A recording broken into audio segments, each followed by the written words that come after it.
This podcast is for educational and entertainment purposes only. Nothing stated on it, either by its hosts or any guests, is to be construed as psychological, medical, or legal advice.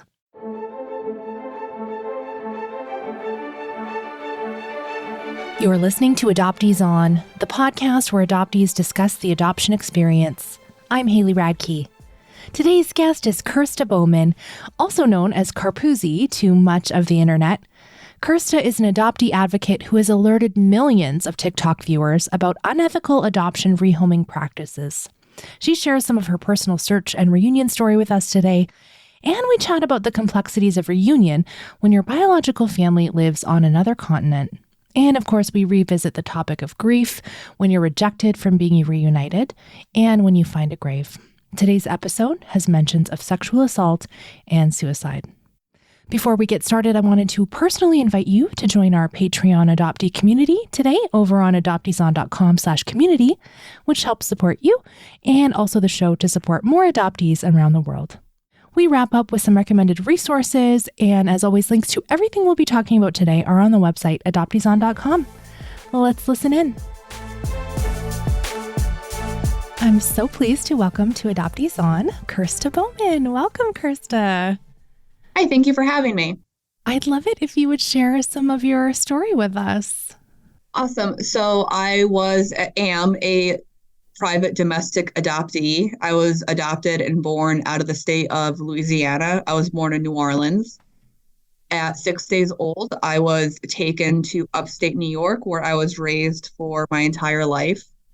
I moved to Milwaukee, Wisconsin a few years ago with my husband, so I'm a Midwesterner now.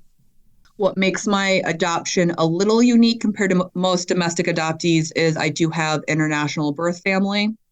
I had no idea who my father was until I took a DNA test 4 years ago, and my results came back that I was half Greek. And I found out very quickly that my birth father is from Greece, and he was a sailor in his day. So he was in America several times during the 80s and 90s working, and he got my mom pregnant while he was in New Orleans. And by the time that she realized that she was pregnant with me, he was already back in Greece. So there are things that I relate to more with being an international adoptee, even though I am not one because I was born in America. So I like to joke that I am a domestic product made with imported goods. Oh, no. So I'm in reunion with both sides of my birth family. However, my father has rejected me. I went to Athens, Greece last year to meet my family on that side, with the hopes of maybe he would change his mind when I got there, and he absolutely did not want anything to do with me. That is his choice. That's a reflection on him, not on me. But for the most part, I've had a very awesome reunion experience. My mom's side, I never got to meet my mom. She passed away in 2016. I found my family in 2019. But I have two sisters. One was kept, one was also placed for adoption. I have my brother. I have my Aunt Linda, who is the half-sister to my birth mom. They never knew each other. I found her on Ancestry 3 years ago. And it's been a really great positive adoption experience. And I'm honestly really blessed and very, very grateful that 99% of the people that I have found, my birth family, want to have a relationship with me. I grew up knowing that I was adopted. My parents never hid that from me. That was something that they did very, very well. I don't have like that concrete memory of them sitting me down saying, "You're adopted." It was always part of my language. Like they would talk to me saying like, your birth mom, adoptive parents. I'm not sure how I'd feel about it now, being, out of the fog and coming to terms with my struggles surrounding being adopted. But they did have a picture book made for me that explained my adoption story. And I remember growing up just really like having that tactile of the book that I could go to that explained my own adoption story. It used my name, my birth mother's name. Not sure how I'd feel about it now, but I really liked having that growing up. My mom never left me a letter. I had very few pictures of her. So I just liked that I had something that I could like hold on to of hers, I did not have a great relationship with my adoptive mother. And I will never call her a mom. She is my adoptive mother. She abused me in more than one way. and she passed away in 2017. And I hate to say it, but it's been nice not having to hear it again. And you have a good relationship with your adoptive father? Yes. My dad's amazing. I love my dad so much. I talk to him every day. It's usually, I usually get a selfie of him and his chihuahua. He loves that dog so much. Yeah, my dad doesn't know about a lot of the stuff that happened to me as a child because a lot of like the bigger stuff would happen when he wasn't home. He worked full time, and my adoptive mom, like, she had way too many medical issues to work. And there'd be a lot of times where she'd be like, don't tell your father. If you tell your father, we'll get divorced and then you're stuck with me. So she knew what she was doing wasn't appropriate. By the time I was 10 years old and in the fifth grade, my adoptive mother had a kidney transplant, a pancreas transplant, and a leg amputation. She was a type 1 diabetic. And even when they were in the process of adopting, social workers noted in the home study, Sherry's very needy with her medical issues and relies on the foster care children to take care of her. My adoptive parents did foster care several times before seeking private adoption because they went into foster care only wanting to adopt. And after the fourth child was reunified with her family, my adoptive mother was like, this is too much. We're going to privately adopt because I don't want that to happen. And I was my parents' second adoption attempt privately. They had an adoption fall through just weeks before my birth mom had reached out to them. But my adoptive mother had a lot of health issues. Let's read some of my notes that I have. This is a home study of my adoptive parents about my adoptive parents. This is a home study from my adoptive parents. This was for foster care, but this was approved during the same year that they were privately adopting. So the adoption agency used this home study because it was the current home study. So let's just read a little, shall we? Sherry was born and grew up in this town. Her mother and father are also from the same town. Sherry is an only child and claims that she was very spoiled, and still is, by her parents who give her anything she wants. She was diagnosed as a diabetic but refused to take care of herself. She drank alcohol and did cocaine a lot at the time and was charged with a DUI 6 years ago. Sherry stopped drinking and has not used alcohol or substances since then. She went legally blind from the diabetes and was only able to see shadows. She had an operation on her eyes and subsequent laser treatments, which were successful, and she got her sight back. Sherry's mother does not feel that her daughter will be able to manage as a foster care parent and has discouraged Sherry from doing so. Sherry spent several months in nursing school studying to be an LPN. She never finished due to her diabetes and does not know if she will go back to this or not. She has been advised to not have children of her own due to her diabetic condition. A few sentences later, there are no apparent health reasons that would prevent this couple from becoming foster care parents. Sherry has diabetes and suffered many complications from this. She is unable to work outside the home, but a doctor feels that having a foster care child would be good for Sherry. Yeah. Like a pet? Like a pet. To comfort and care for her? Oh, no. I joked that I was an emotional support animal, but I was also a nurse. I actually just made a TikTok right before we hopped on because one thing I haven't really shared much on like my TikTok page are the medical issues that my adoptive mother had, because I don't want it to come off as a place of, a point of ableism, because that's not my point when I, share the medical trauma adjacent that I saw growing up. Because, there are people who have disabilities. There are people who go through, medical treatments like an organ transplant, who love their children, are great parents to their children. So I never want to come off as it being ableist. But there were multiple times where I would stay at my second grade teacher's house from weeks to months at a time while my adoptive mother was having one of her transplants or the leg amputation. I was raised in upstate New York, but for the kidney and pancreas transplant, her and my dad flew out to Minneapolis, Minnesota, to a hospital called Fairview. So since both of them were gone, I would stay at my second grade teacher's house. There were a few other times where I would stay at my best friend Marissa's house with her family. They would try to have me stay there if it was during the summer, but not during the school year because, they have their own children. Marissa and her brother were also adopted. They were adopted from Korea. So I did have like my best friend growing up was also adopted. So I really, really love that I had that for me. It made me feel less alone. I know many adoptees grow up not knowing another adopted person. And my best friend was also adopted. So even though we had differences with her being an international transracial adoptee, it was nice having like another friend who kind of got it. But multiple times I either stayed at their house or my second grade teacher's house. And when I stayed at my second grade teacher's house, I drove into school with her. Everyone knew my business. I would get questions like, oh, why can't your mom take care of you? Does your mom not want you? She adopted you and now she can't take care of you. Kids notice that kind of stuff. And I used to think that it didn't really have its impact on me, but it did. Like, I kind of feel like it was, respite care to an extent. There were multiple times where I just was told your mom can't take care of you, so we're going to put you somewhere else. Okay, well, I was always told my birth mother, Reba, was too messed up to take care of me. I've seen you share publicly about mental health struggles and unraveling the impact adoption has had on your life. When did you really start to realize the adoptee issues, or did you kind of always know? And then what led you to create your TikTok account?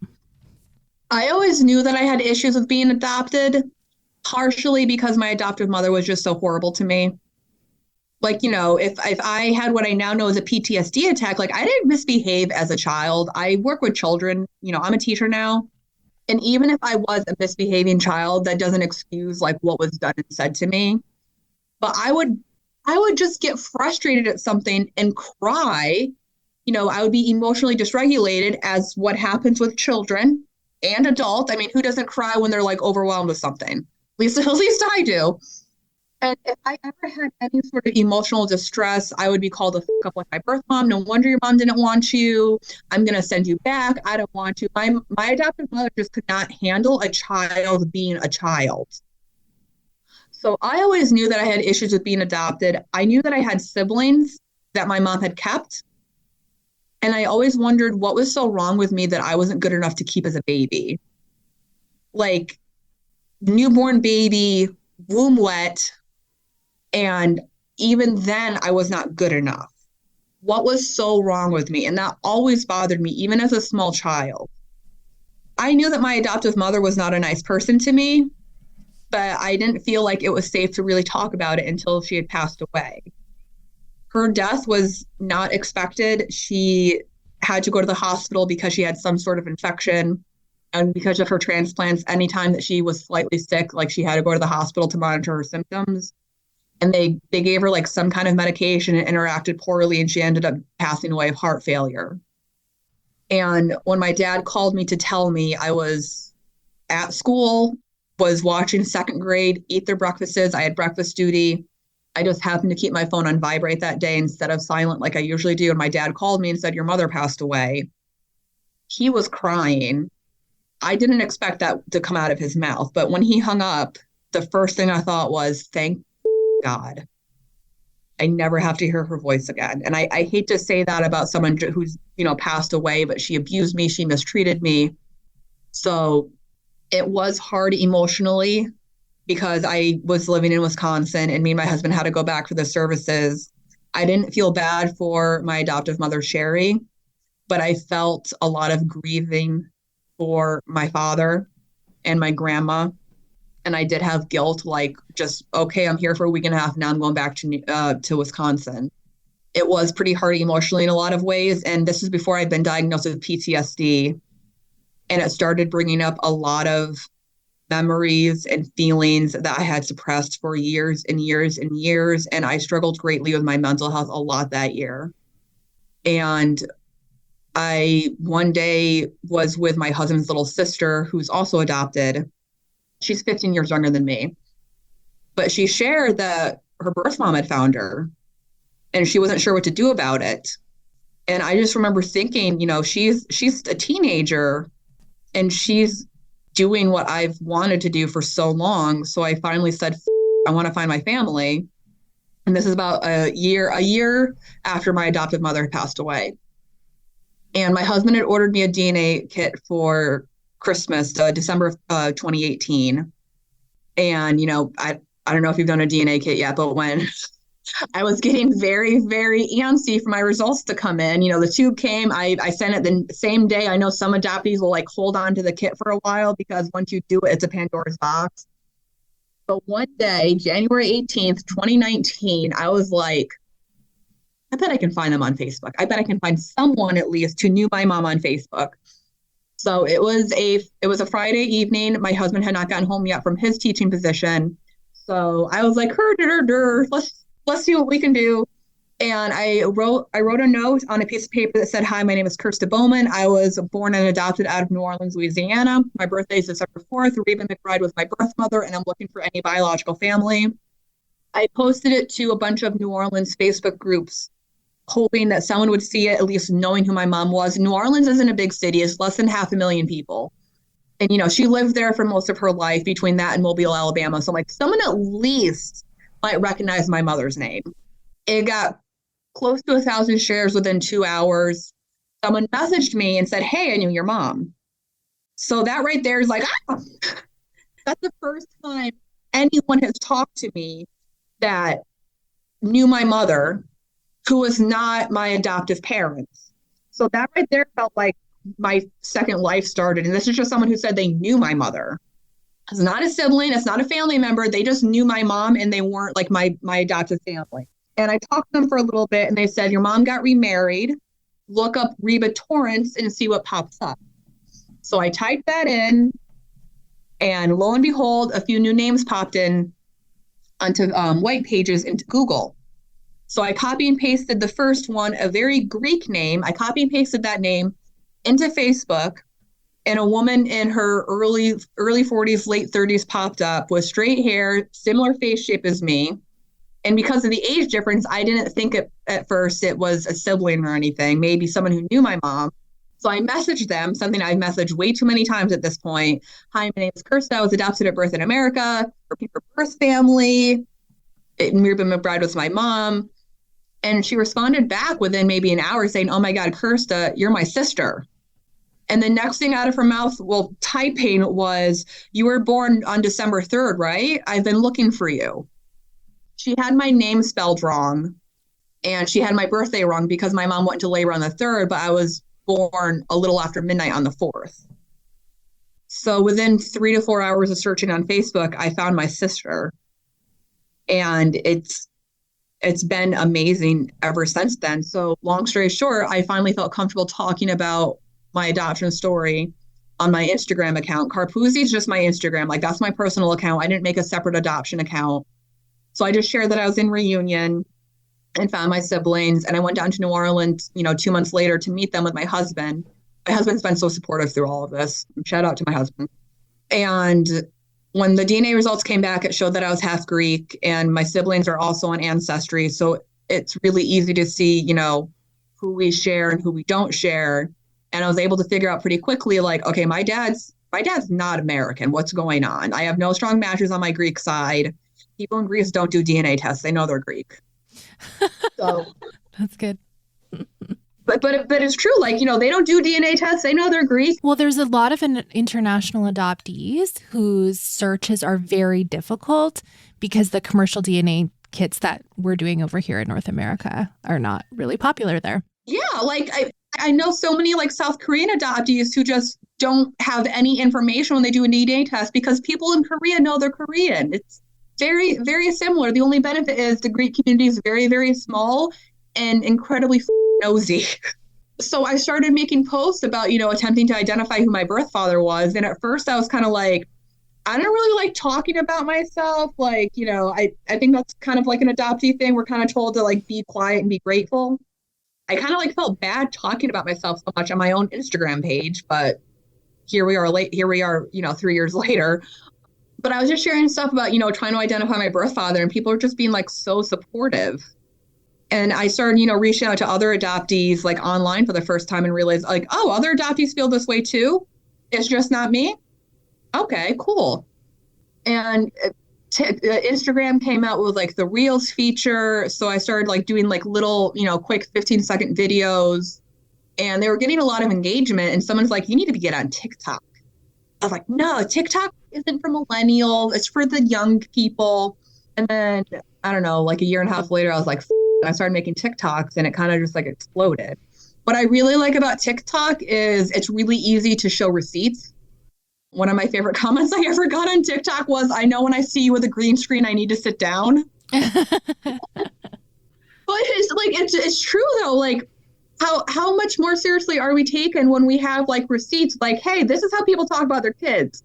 I talk a lot about like the adoption rehoming because I was friends with it all of the time. And, Micah and James Stauffer rehomed their child a few years prior to all of this. I knew that was a reality, but I didn't realize like people didn't know this kind of stuff was going on. So, before I even hopped on this podcast, I was going on live sharing screenshots of adopted children getting rehomed. I have a petition that I keep sharing. I'm trying to gain signatures on that so I can like present it to, some media outlets. We're at like almost 1,300 signatures now. I always knew that adoption was a messed up industry and that people made money off my adoption. And it's frustrating that people don't believe us until we have like such concrete proof. Adoption is a traumatic event and a trauma for many of us. And a lot of us do have, heavy ramifications from that adoption trauma. Not all adoptees, not every single adopted person has PTSD. I do. But it's really frustrating that we're not taken seriously until we have like proof after proof after proof after proof. Like you should just believe that we're struggling because we say that we're struggling. How often are we told not all adoptees feel that way? Okay, well, the fact that some of us feel that way should be concerning enough for you because even if only 1% of adopted people struggle with being adopted, that's 1% too many. Because we're told adoption is what's best for us. Adoption is love. Adoption is forever. Well, for a lot of us, it's not forever. It's not unconditional love. There's conditions attached to that love, to that adoption. It hasn't happened with me, but how many adoptees get like disowned from their adoptive families when they're in contact with their birth families or attempt to reach out? I didn't feel safe looking for my biological family until after my adopted mother passed away because it would have been a storm. As you say that, what I think about is something I complain about all the time is I see, and like I'm thankful for, the best-selling books that are about exposing adoption horrible practices from history that are still continuing to this day, but they're not necessarily written by adoptees. And so I'm like, oh, so you believe that journalist, but if it's an adoptee journalist, then we don't believe them? Okay. So I appreciate you saying that. And the fact about TikTok showing like receipts, like you have the green screen so you can show videos and things in the background. I have, I think, almost a decade on you as well. So TikTok wasn't for me either. How old are you? I'm 40 this year. Oh, you got great skin. You go. Oh, thank you. You'll go. I would have guessed like a year or two older than me. Oh, 83, baby. But so that is one of the things, like I only interview adoptees here, right? So I'm really loving that you're an adoptee who is listened to and believed. So can we talk about this? So you talk a lot about rehoming on your channel. You talk about other things too, like influencers using their adopted children for monetary gain on their channels, or even foster children and all kinds of really unethical practices. And what are some of the responses from people? Because I know adoptees watch your content, but that cannot be the majority of your audience, like mine is majority adoptees. So what are some of the responses you get to sharing some of these things? I get a lot of, is this legal, when I share rehoming posts? And yes and no. One of the issues with adoption in America is there's no federal guidelines in place. Well, sorry, there's a few, but they're not looking out for the best interests of the adopted child. They're looking out for the interests of the adoption agencies, adoption attorneys, and adoptive parents. What is legal in one state can be considered a felony in another state. So there's two different ways that like adopted children get rehomed, unadopted, sent somewhere else. One of them is through a legal adoption dissolution or disruption, where the child cannot be unadopted. They're not sent back to their biological family or their previous family. They have to be adopted again. So you can't annul an adoption. You have to be adopted again. So there's adoption agencies that specialize in these types of adoptions. Second Chance Adoptions being the most well-known. They're part of a larger adoption agency called Wasatch International Adoptions. They are based out of Ogden, Utah. Utah has some of the most lackluster adoption laws protecting first parents, birth parents, and adoptees. They work incredibly well in the favor of adoptive parents and adoption agencies. They also have another adoption agency program under Wasatch called Kid Teen Adoptions, which used to be called RAD Teen Adoptions. RAD as in Reactive Attachment Disorder Teen Adoptions. I have screenshots of when that was still their name. I don't care what a child's diagnosis is. You should not be calling your entire adoption agency based off that. We do not have diabetic teen adoptions. We do not have PTSD adoptions. It should not be the center of how you're describing this child. They changed it though because I have socks in groups. I have socks in groups, like sock accounts. Oh yeah. And I've seen adoptive parents be like, "Excuse me, what's going on?" So it took the adoptive parents to say something for them to change their name. Anyway, so this large adoption agency is one of many that's based out of Ogden, Utah, and they post on their public pages, "This child is being relisted with a new picture during a slow time of the year. This child is a skinny but muscular kindergarten student. Can someone adopt this little cutie ASAP?" They posted these to their public business pages that have over 100,000 followers. A lot of them post pictures, all of them post pictures. And I can't help but noticing that a lot of the girls are in dresses and innocent looking poses, which is beyond creepy to me for multiple reasons as an adoptee and as a teacher. Not only do they post these on their Facebook page, individuals who work for the adoption agency will then reshare the child's post to private Facebook groups. Texas Foster and Adoptive Parents, U.S. Kids for Adoption, Foster and Adoptive Parent Support Group, Second Chance Foster Adoption Support Team, Children Not Animals. That is the name of an actual group on Facebook that has almost 6,000 people in it. So all of those are unfortunately legal. And if you notice down at the end of each post, it'll say we cannot adopt to this state, this state, this state, this state. That's because of that state's own adoption laws. So that's part of the problem. What's legal or okay in one state is not okay in another state. The other type of rehoming, which is literally known as rehoming according to childwelfare.gov, are the unregulated custody transfers of adopted children. These are not the same as a child being eligible for a second, third, fourth legal adoption where their legal parents are changed. These are people just trying to transfer guardianship custody of their adopted child to someone else who's not in the child's immediate family. And often they are facilitated over the internet through Facebook, through Craigslist, Yahoo. I'm starting to see Instagram and TikTok posts. These happen informally. There's no supervision from a child welfare agency, an adoption agency, a social worker to ensure the safety of the child and the safety of the new placement. There are multiple stories of children being rehomed this way who are put into trafficking situations, who are SA'd or tried to be SA'd. Reuters did an investigative article back in 2013 and followed the story of one individual that this happened to.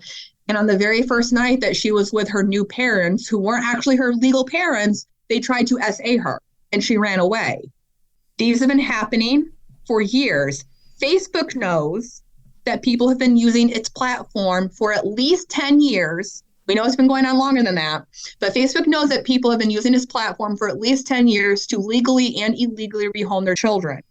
I do not care why a child might need a new home. For whatever reason, it should not be facilitated on social media. Through Facebook's own guidelines, like their own terms of service or whatever we want to call it, if you post a picture on Facebook, they own that picture. People are posting pictures of these children with huge stories about them, including identifying medical information, and they'll be like, "Oh, we'll be changing the name." I don't care. You're still posting pictures of them in these weird dresses. I've seen some of them, they're posting pictures of kids in their swimsuits. There's no vetting process for anyone who follows these pages or belongs in these groups. The only vetting process is the admins or the mods, like deciding if they want you in the group or not. I really don't think that they're doing a background check on people who want to be part of these groups. I have a sock account in quite a few of these groups, like a fake account. Like they don't know who I am. Like, how do you know that there's people in there who aren't registered sex offenders or, want to do nefarious things with these children? It's disgusting and deplorable. And, I don't want children to remain in unsafe homes or situations where they're not being loved and cared for, but it shouldn't be happening over social media. Absolutely not. So folks are new to this, are responding to you. Is that even legal? And so that's kind of their first entry and foray into that. So I guess I have two questions. Speaking of posting ridiculous things on Facebook that should not be allowed, are there things that you've tried to share on TikTok that people report you for and they get taken down? And part two, as you're doing your community building and things, and people say, was this legal? Like, how do you get them from that point to being allies and advocates? I say this is more as a teacher. I know how to pick my words very carefully. People think that like, oh, TikTok, you can do whatever on TikTok has like pretty strict community guidelines compared to other social media platforms. Like if they think something's sus, they just take it down. You cannot use like any type of accusatory language. So, for example, say I get like a rude comment and when I respond to it, I'll say things like, oh, hi, friend. I see you're new to my page. My name's Kirsta. I was adopted at birth. You have to be very careful with how you say certain things. You have to block out certain words. But there are other times where I'm just like, this isn't worth my energy. Like enough people already know that you're being ridiculous, whatever. When I go live as often as I can. When people are like, how is this legal? I always say, we need allies if we want this type of stuff to stop. Like, please just let someone else know today or tomorrow that this is happening. Please feel free to take a screenshot. I don't care if my face is in it. Let someone else know that this is happening. I encourage people to contact their local and state representatives and just let them know that this kind of stuff is happening. I hate to say it, but with the concrete proof and the screenshots and just seeing how people talk about children like we're dogs, people take us more seriously. I wish you would have taken us seriously decades ago before, the internet and people had a digital footprint for everything. But, it's at least starting to change. And I hate to talk so positively about myself, and that's the trauma speaking, but way more people know about the adoption and rehoming stuff because I've been on TikTok for the past 2 years. And I'll get someone saying like, oh, well, what does complaining on TikTok have to do? Like more people know now. People know what to look out for.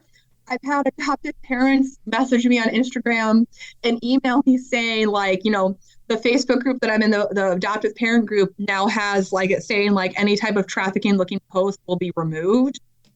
So they're aware. Well, we appreciate your advocacy in that area. Absolutely. I think you've got over you're closing in on 9 million likes on your TikTok right now. Am I? I don't. I don't check stats. Who's looking at that? No, you are having an impact. One of the main reasons I started the podcast was so other adoptees would know they weren't alone in feeling confused with identity issues and why am I dealing with this? And reunion was supposed to be like this beautiful, perfect thing. And why are some of the things hard? And you mentioned you have experienced rejection from your biological father. And then I'm really sorry that you never got to meet your mother. She passed before you were able to find her. Can you talk a little bit about exploring the grief in that? It's very different having the closed door of finding someone who's passed and then the grief of rejection. I do want to mention this, and I just think it's my own personality. I've never struggled really with a sense of identity, and I know that's a common thing for adoptees.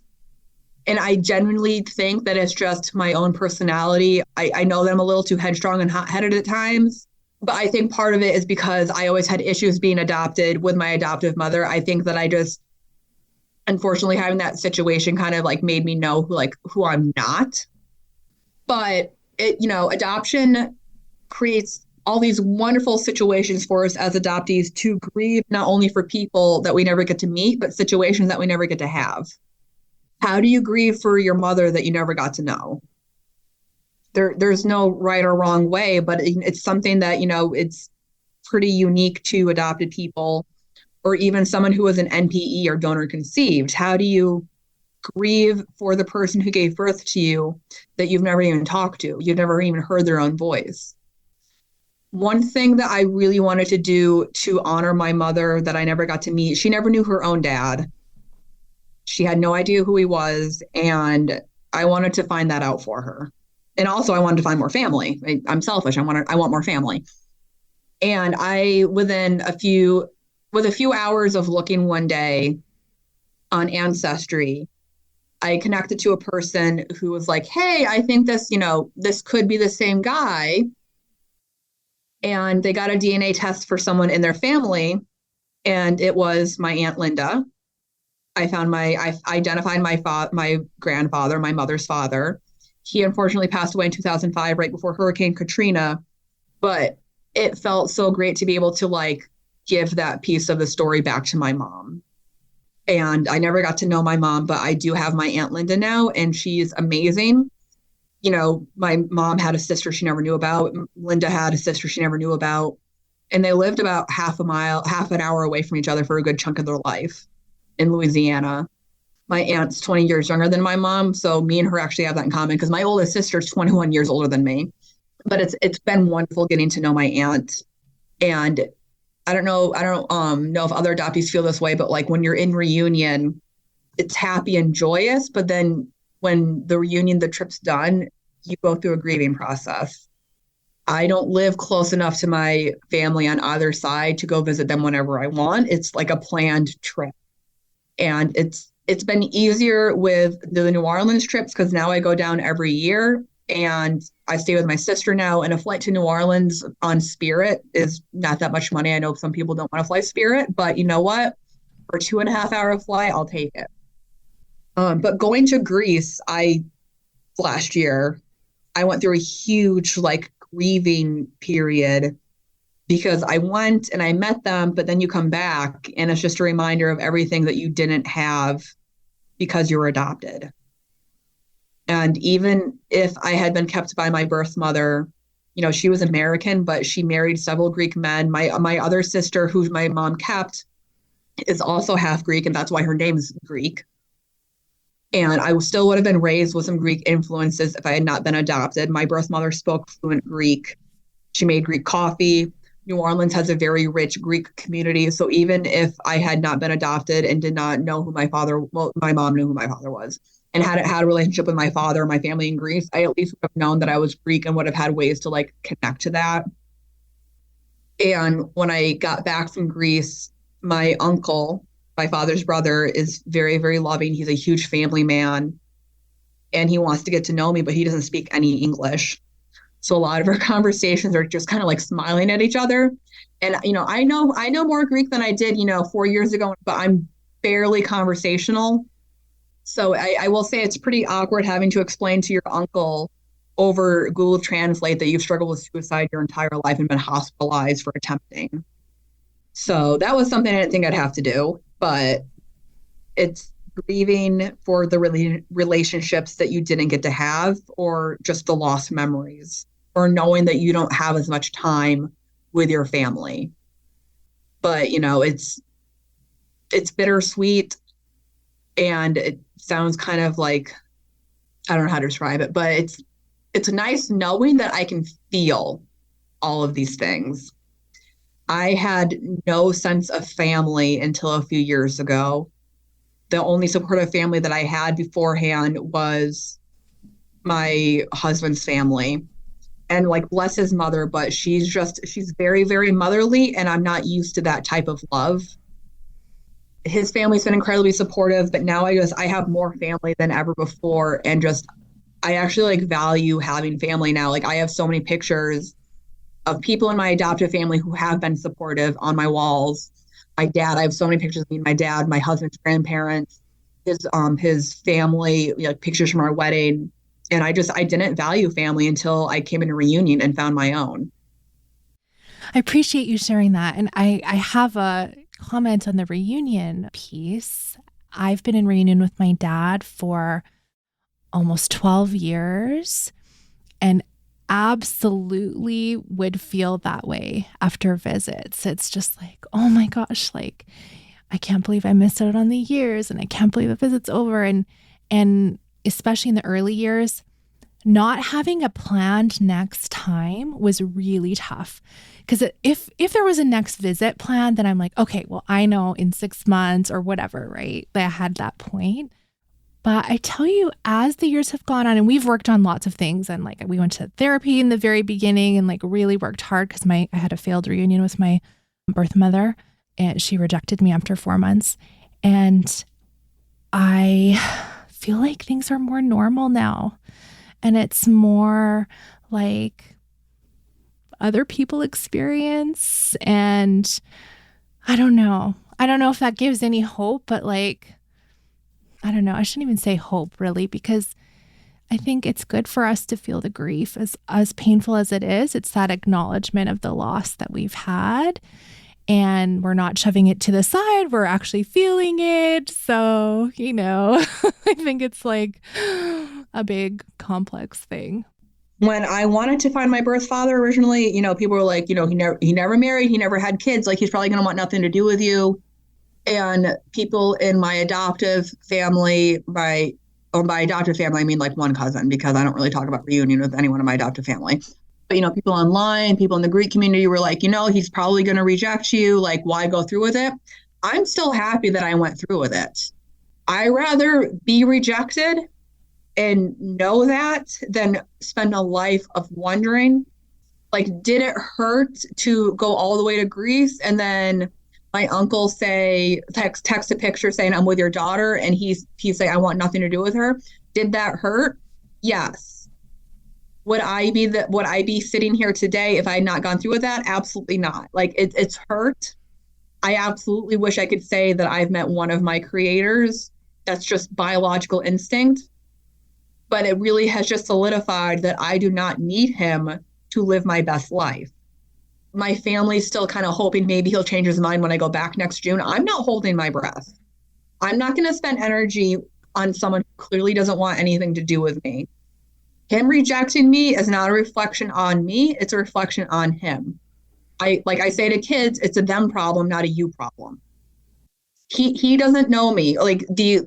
I think that he's rejected me out of a combination of he doesn't speak English, guilt and shame that he had a bastard child out of wedlock with someone he saw beneath him in another country. He did not speak highly of my birth mother. My birth mother definitely struggled with things, including substance abuse, and she left her impression on people, I'll say it that way. He did not speak highly of her to my family when they were like, sat him down and said, this girl's your daughter. But you know what? She did more for me than he ever will. I wish that I had him in place for adoption. I don't think she would have been. I don't really think she was in a place to parent me. She did what she thought was best for me. And that's a hell of a lot more than he's done for me. The only thing he's ever done for me is, give me awesome curly hair. Yes, you do have beautiful hair. I appreciate you saying those things because I think a lot of us have, experienced some form of rejection, and it can be really difficult to reckon with, especially with what you shared at the very beginning. Like, wait, I was an infant and you didn't want, like, what was wrong with me, right? Like, it's all so interconnected. I relate to those feelings very much. Anyway, I guess my last question, let's talk about just adoptee advocates who really want to move the conversation forward and create more allies. And when we need people to like jump into action, sharing these things, I feel like most of the traction, that the viral videos are the ones where it's like roasting these horrible things, like the Pear Tree app. We talked about that on Patreon, on a Patreon episode, and like registered and all gave 1-star reviews and etc. because it's so terrible. So I made an account with Paratree with my Carpoozy email, and they blocked me within like 15 minutes on my phone. Like, I cannot create a new account on my phone. I got blocked as well. And I wasn't trying to message anyone. I just wanted to like look at the profiles and see what was there. And I got plenty of yeah, but I also got blocked. So anyway, but you're doing it publicly. And so I think those are getting a lot of traction, like the roasting. I don't know. Do you feel that way? What do you see as well, two things. You were talking about identity, and you have a strong sense of identity, and you know who you are. And that comes out, I think, for folks when they follow you. They're like, oh, I know who she is. She's being real. Like, I think that is a big part of what draws people to listen to you and learn from you. And you have such, I don't know, for me, I'm like, it's such bravery in the way you talk back to people, even respectfully, but also like saying it how it is. And like, I don't engage with adoptive parents on my Instagram. And if they post things, I'm just like, I'm not here for you. I'm not doing this. But you engage and you talk about those things. So having that strength is really amazing. I had someone on my live today, and I'm talking about like rehoming, and someone just keeps commenting, how do I adopt? And I said, friend, and I said, like, I'm getting a little heated because they keep saying, I'm like, friend, I'm not the page for you. I'm not going to tell you how to adopt. If you want to sit and listen to how to best support adopted children, feel free to hang out. And they kept saying, how do I adopt? And I said, this is me asking you to respect my boundary.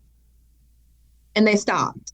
I do think that, again, part of it's just like my genetic personality, because my siblings insist I'm exactly like my mother, like, do not mess with me. But also, I just think that being a teacher makes you really, really good at communicating what you need to in a respectful but direct way. Mm-hmm. This sounds really dumb, but one of the most helpful books ever with learning how to talk to people, for me at least, was a book called How to Talk So Kids Will Listen and How to Listen So Kids Will Talk. And it was directed at kids. It was a parenting book, but I found it very useful as a teacher. And I think still a lot of it holds true for adults. Like, why do we give that more grace to children when we still communicate the same way in many ways? Like one part of the book was like, does someone keep forgetting something? Leave them a note. Don't keep physically reminding them, verbally reminding them, because clearly that's not working. So I'm not going to lie. There are times where I just leave my husband a note if I want him to do something or remind him to do something, instead of like continuing to remind him. And I've asked him to do the same thing for me, like leave a physical note, give that tactile. And I think that we really should show adults the same grace as we should be giving children. But, I try to keep in mind that unless someone is intentionally being a DICK in one way or another, like saying something like, no wonder your mom didn't want you. A lot of people don't understand the issues within adoption because they've been spoon-fed this happy rainbows and butterflies narrative. Yep. So I try to keep that in mind. But, there are times, like someone said the other day, like, well, you should just be lucky, like your mom didn't, unalive you. So I screenshotted it. I blocked out the word killed because you can't show that word on TikTok. And they commented on another one of my posts.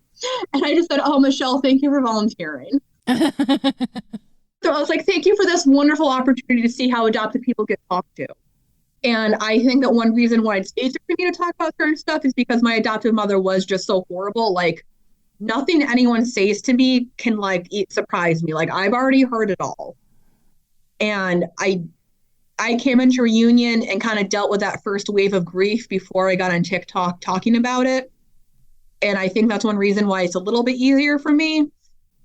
But, it does feel weird when someone is like, you're so brave, because I don't feel brave. I just feel like I'm being my genuine self. I've kind of always had the mindset, like, lying to yourself or not being transparent, like you're doing yourself more harm than good. I don't sugarcoat things. Like I actually came into contact with one of my mother's second cousins a few days ago, and she's an older lady, and said, oh, well, God bless you for being adopted and, having wonderful parents. And I just said, I did not have a good adoption. I said, I'm not going to go into details, but my adoptive mother abused me. I'm not going to let you think that I had a great adoption experience. I mean, I did, like, I had certain privileges, because I was adopted, that my birth mother definitely could not have afforded me.